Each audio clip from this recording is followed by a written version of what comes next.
next speaker is truly one of a kind. And here with next Monday and at the Women of Influence Summit, we always invite each and every one of our speakers to be their most genuine selves. So with that said, our next speaker is going to be bringing her most genuine self, and sometimes that includes a little bit of strong language. So that's your warning. We invite everyone to be themselves. Mary Bruno is a local celebrity. She's got ink on her hands and fire in her heart.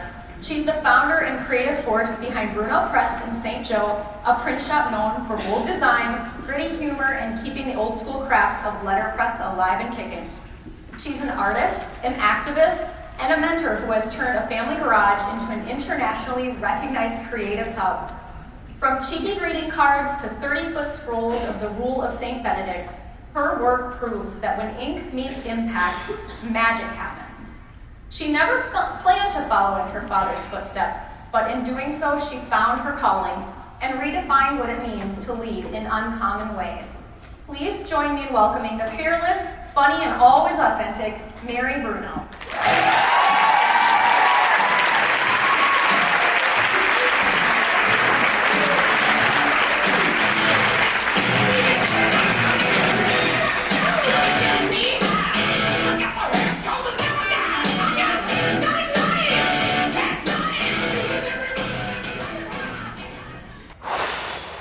All right. So, I didn't plan to run a business or be called to be a leader. But here I am, a get shit doner with ink under my fingernails and no business plan. I don't come with a glossy resume or a 5-point plan. And I'm not here to give you leadership theories and strategies. But what I will share are 10 lessons that I've learned that have helped me become an uncommon leader. So let's start at the beginning. What's shaped me the most is being a rebel. I have been oppositional defiant since I could tie my shoes. I don't have a clue where that came from, certainly not my parents. All of my parent-teacher conferences from pre-K on, they had the same critique: she's bossy. I remember that being a bad thing. But looking back, I'm thinking those teachers simply meant she shows great leadership capabilities. I mean, I could be wrong. I have pushed back on teachers, bus drivers, really any adults that told me I can't do something because of my age or because I'm a girl. I hated that. I pushed back. I hated conforming before I even knew the definition of the word. I entered the workforce at the ripe age of 13. I delivered the shopping news at the crack of dawn on Saturdays with my best friend Anne. When I tell you that we had to get those crappy newspapers out no matter what, rain, sleet, or snow, I'm not joking. We were out on our banana seat bikes, getting it done, and we were only paid $25 a day, which we split. So I went on and got hired as a dishwasher at Kay's Kitchen, which was even more brutal. I remember crying as I would look over piles of dishes that reached the ceiling, surrounded by these angry chain-smoking dudes. But I hung in there because Guess jeans don't grow on trees, you know? I learned early that hard work was part of the game. If I wanted something, I had to work for it. After my dishwashing career, I continued on in the service industry at all sorts of places. I worked front of house, serving tables, back of house, cooking, delivering pizzas. Honestly, I think everyone should do a two-year minimum in the service industry. I think, that's right. Tell your kids. I think you learn so much about how to work and how to deal with people, how to survive in volatile work environments. Immediately after high school, I attended St. Cloud State University, where my father was a professor of art and design. I was on the 5+ year art major program. I'm a learner through and through, so taking a million different classes with absolutely no plan was paradise. My schedule was filled with Chicano studies, jewelry making, pottery, printmaking, astronomy, and psychology. I had no real desire to graduate. I mean, why? College was a blast. I studied abroad and traveled by myself. I wasn't going to be one of those groups of loud Americans hanging out at the Hard Rock Cafe. I was all about the road less traveled, and it served me well. Eventually, my advisor told me to wrap it up, so I did. I kicked the dust of small town Minnesota off my boots, and I headed to the big city of Madison, Wisconsin. My plan: make some money, have some fun, and suck the marrow out of life. Lesson number 2, I learned how curiosity and a million random jobs taught me more than any career plan. I like to say that I've been a collector of experiences for most of my life, and I've often felt judged for it. Life in Madison was awesome. I had dozens of jobs, one and then another, each having nothing to do with the next. I was a cake decorator, a camp counselor, a phlebotomist at a primate research center. We can circle back to that one. That's a whole nother talk.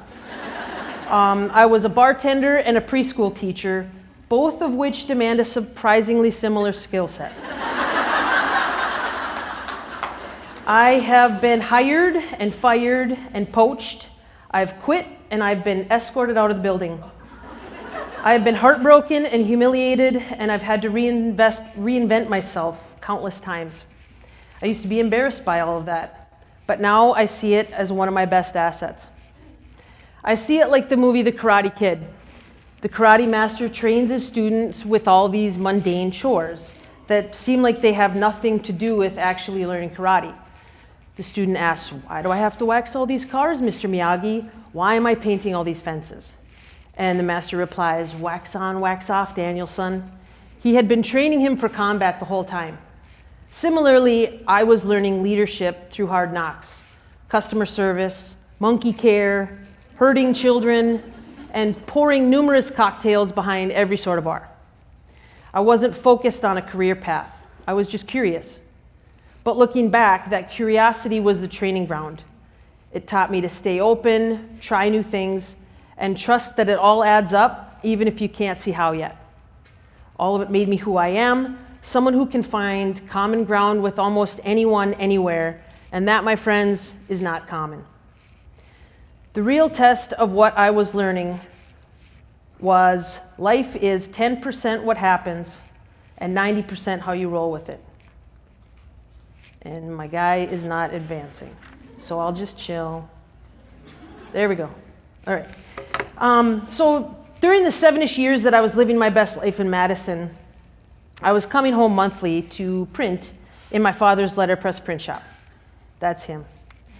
My dad had set up a small but mighty print shop that he had built onto the one-car garage of the house I grew up in. Every time I walked in there, it smelled like Marlboro Lights and ink. It was a special place that I loved to be with him, but I never thought about it as my future. I was young and dumb, and I assumed he'd always be there.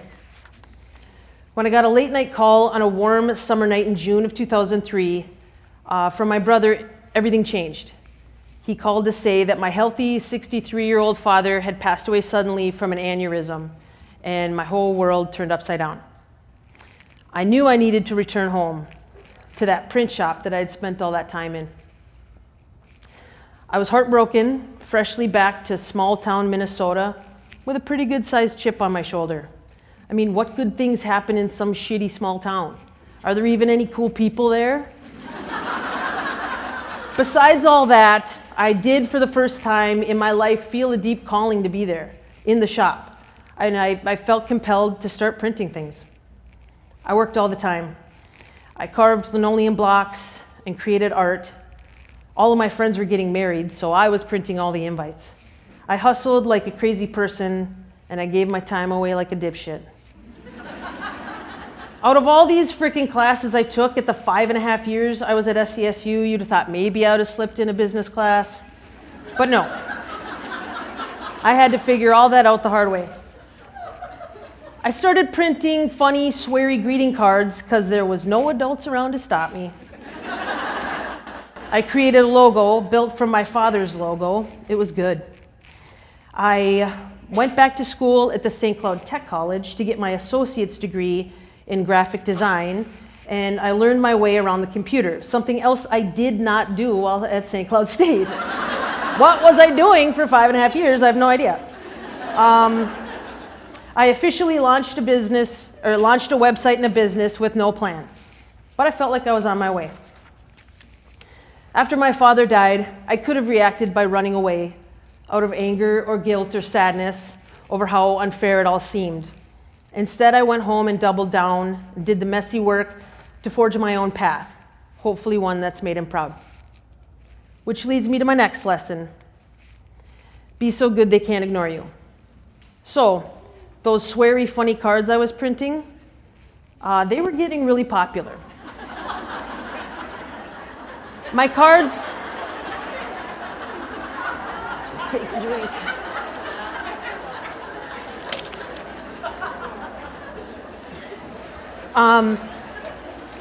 So they were being carried in some really cool local independent retailers, like the Electric Fetus. Anybody remember that store? You're my people. I remember back then when the manager, Katie, shared with me that my cards were the most shoplifted item in the store. I was like, that's right.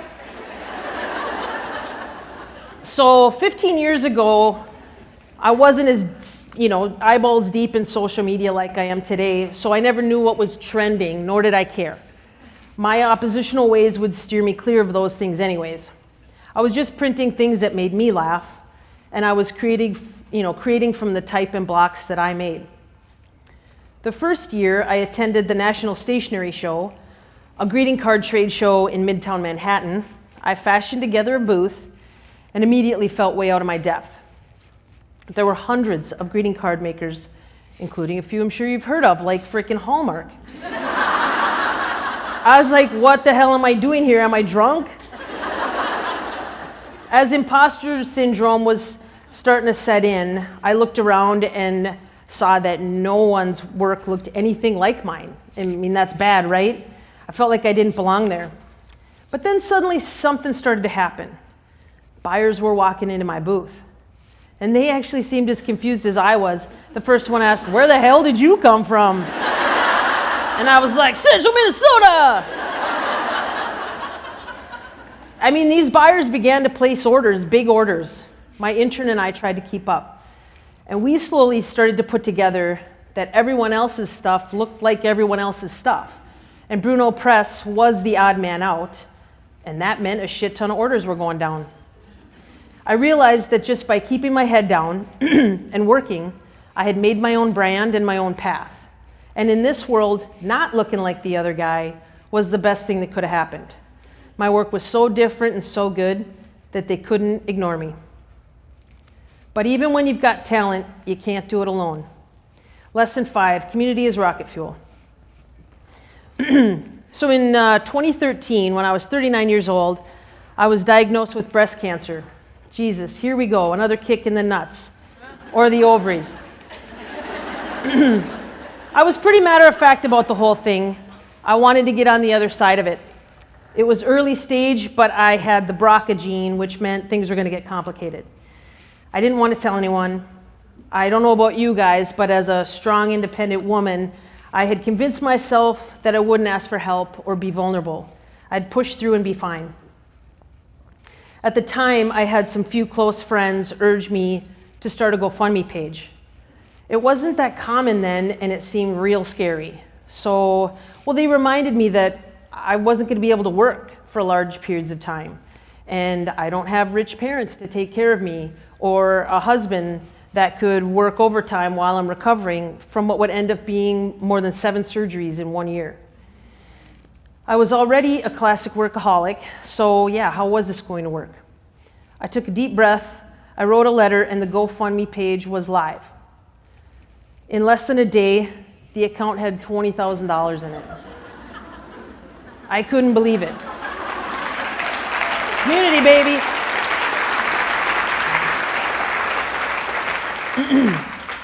I sat down to my computer to see who had donated, and in seconds I was bawling. Folks I went to kindergarten with, teachers from all the years, friends of friends, people I had never met.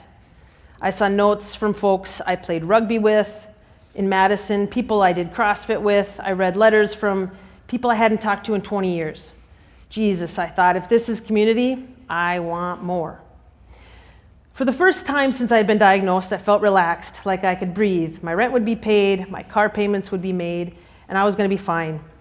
It turns out people want to help, but they need to know how. They need to be asked. That was the beginning of my admiration for my hometown of St. Joseph. I decided it was time to come out of the shop and build more of this community that I had the pleasure of feeling. Today I'm at the center of the small town I rebranded Joetown.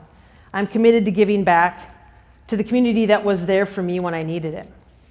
I truly came to see that vulnerability isn't a weakness. It's the birthplace of connection and real leadership.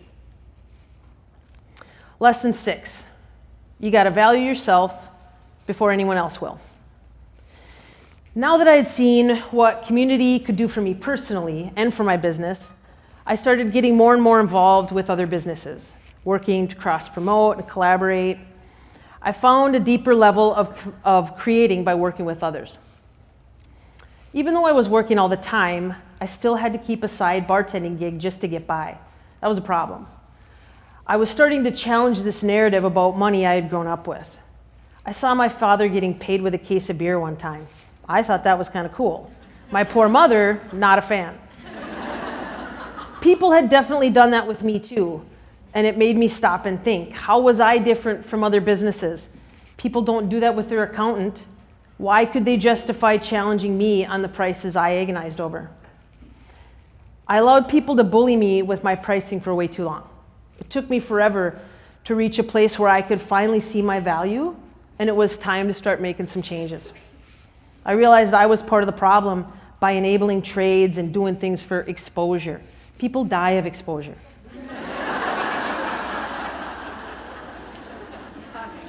I began to truly see letterpress printing as the luxury that it is. Letterpress is the Versace of printing. There are tons of ways to get something printed cheap and fast, and I was done trying to be that.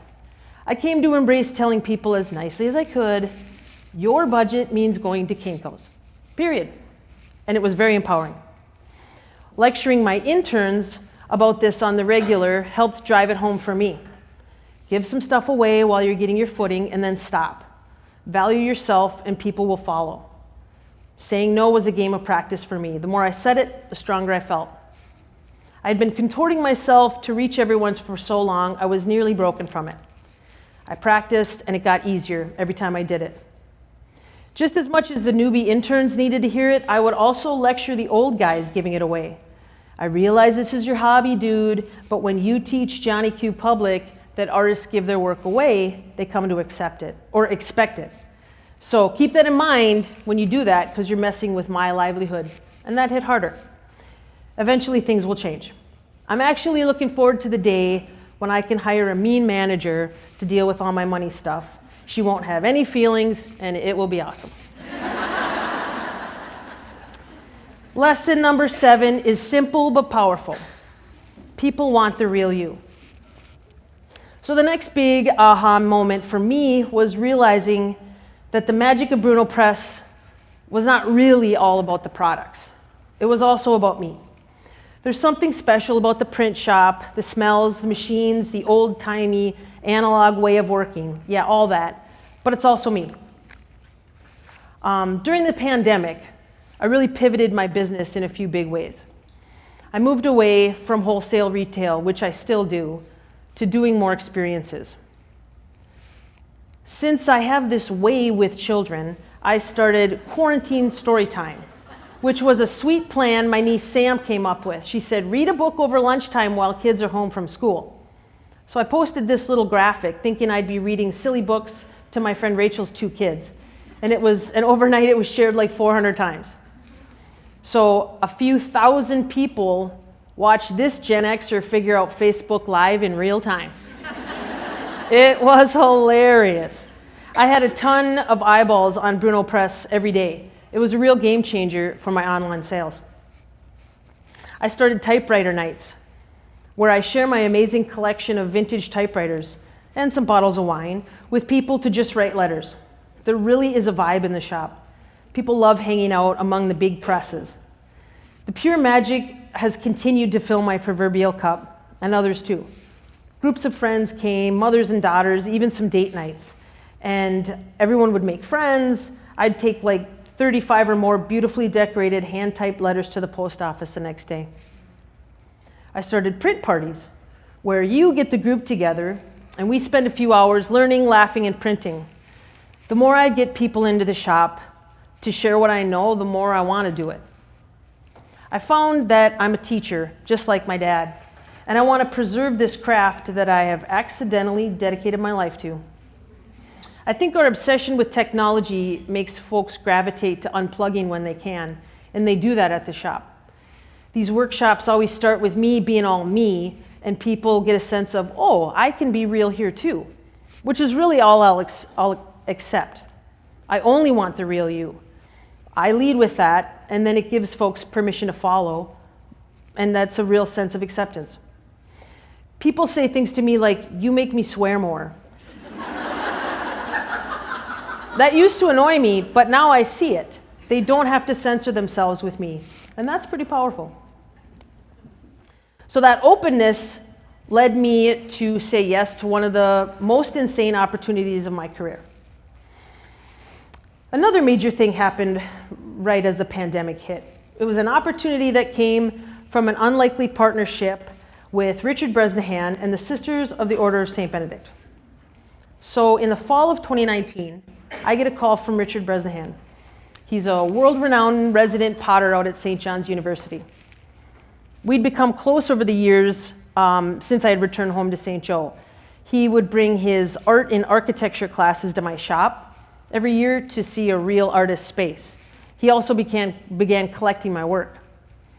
He reached out with this epic project for a new sculpture he was working on, and he wanted me to be a part of it. He said, I think you should letterpress print the entire Rule of St. Benedict as a scroll. I'm like, okay. I would never say no to Richard, but I had no idea what I was signing up for. It turned out to be one of the most meaningful projects of my career. I and 4 interns spent almost a year researching and then creating a frickin' scroll. We printed all 90 pages of text by hand, one after another, and watched this enormous scroll come to life. I carved over 18 linoleum blocks, weaving in Minnesota's flora and fauna, portraits of the sisters, and even a design my father had created before he died.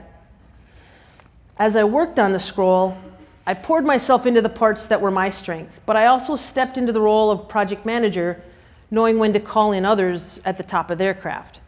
Text designers, woodworkers, paper nerds. By leaning on their expertise in areas outside my wheelhouse, I ensured that the project lived up to the honor, investment, and profound meaning tied to the sculpture it was created for. What made it so powerful wasn't just the printing and the time, it was the collaboration.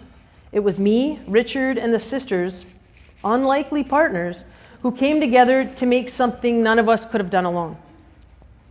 The ripple effect has been unbelievable.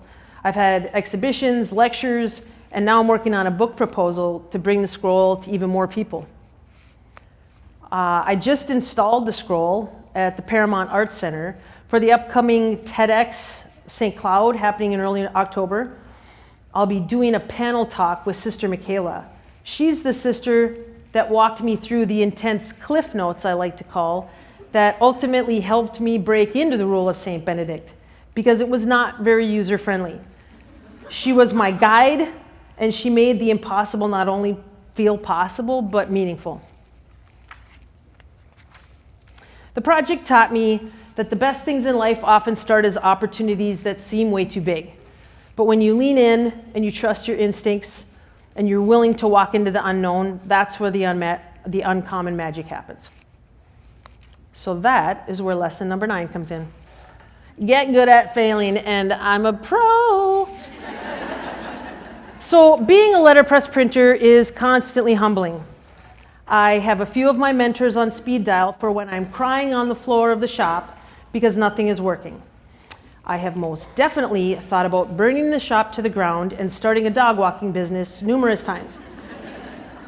But for the most part, I am happy and grounded there. There was a pretty big thing that happened at the end of last year. A reporter from the Star Tribune reached out to do a story. I was stoked. I couldn't wait to meet her. I've had some press coverage in my day, but this felt really big.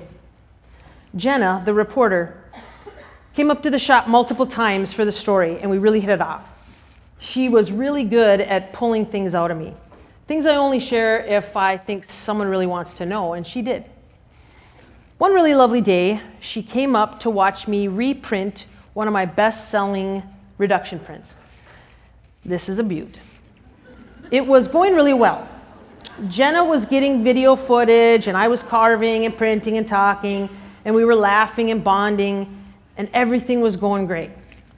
There's some foreshadowing. We got to the end, and she had to get back to the cities, but assured me that she had lots of good video footage, and she was ready to wrap up the piece. The next day, I came out to the shop, and as I looked at the stack of 60 prints drying on the floor, I came in closer, and I realized, to my gut-wrenching dismay, somebody's seen it, that in the quote that I had carved into linoleum, I had misspelled the word couldn't. Are you shitting me? This brought me to my knees, man. This really was a burn it down situation. I don't remember who I called, but I was enraged. Not only because I had wasted all that time and paper, but because I had an audience. I sat on it for the day, I cried and probably drank, and then I ordered more paper and started the process over again. I decided to turn it into a Did You Know, which is a series of 90-second videos that I create, that I post, that shares something I've learned to be true. And this seemed like a good time to put a real doozy out there. So check out this quick, hilarious little video. I'm back with Did You Know? Did you know that I fuck up a ton of shit? I think designing full-time is awesome, but at this volume, I make a bunch of mistakes, and it's always a kick in the nuts. So check it out. My kick-ass ideas are almost always sandwiched between epic fuck-ups and brutal spelling mishaps. When you're ADHD and you work fast and furious, that's the high-risk, high-reward life. Sometimes I carve type, which is genius and beautiful and also excruciating. This one was embarrassing. Misspelling accidentally as accidentally while I was at a residency at Cavamore. On this one, I fucked up where the apostrophe is. Perfection my ass. In another wonderful one, you can see that I placed an N instead of a U, or it could be a U upside down, I don't recall, but I printed about 250 of these mofos. You can find them on sale on my website. Behind the pics of stunning lino cuts, witty cards, powerful posters, is a full recycling bin of shit I got wrong, a fire pit with plenty of fuel, and a burnt soul that has to clean up, go to bed, and come back in the morning to start it all over again. So now you know, but I'm sure you always do. You gotta keep keeping on, even when the world is totally fucked. See you next time.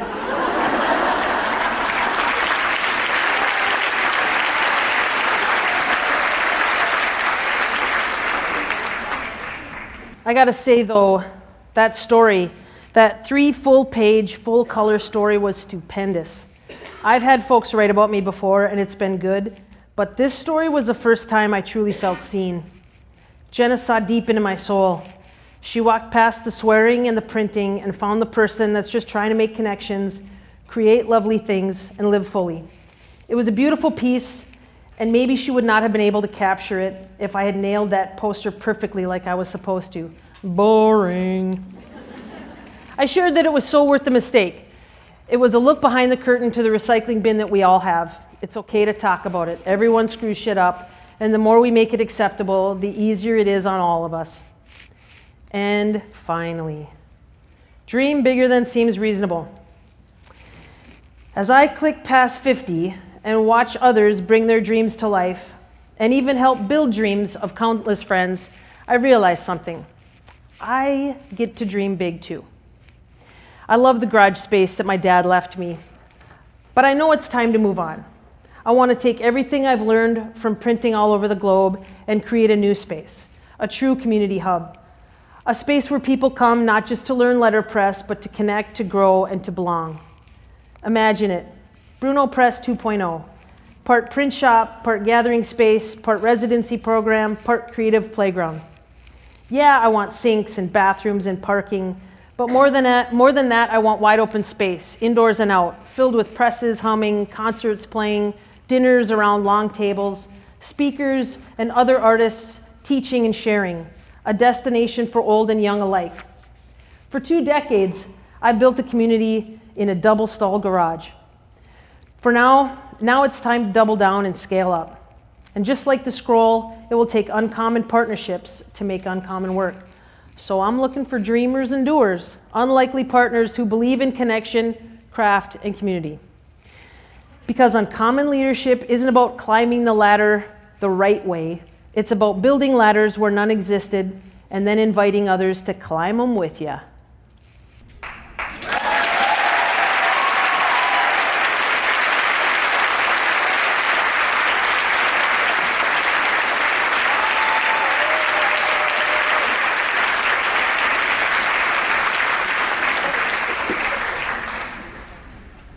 Oh, to be an intern at Bruno Press.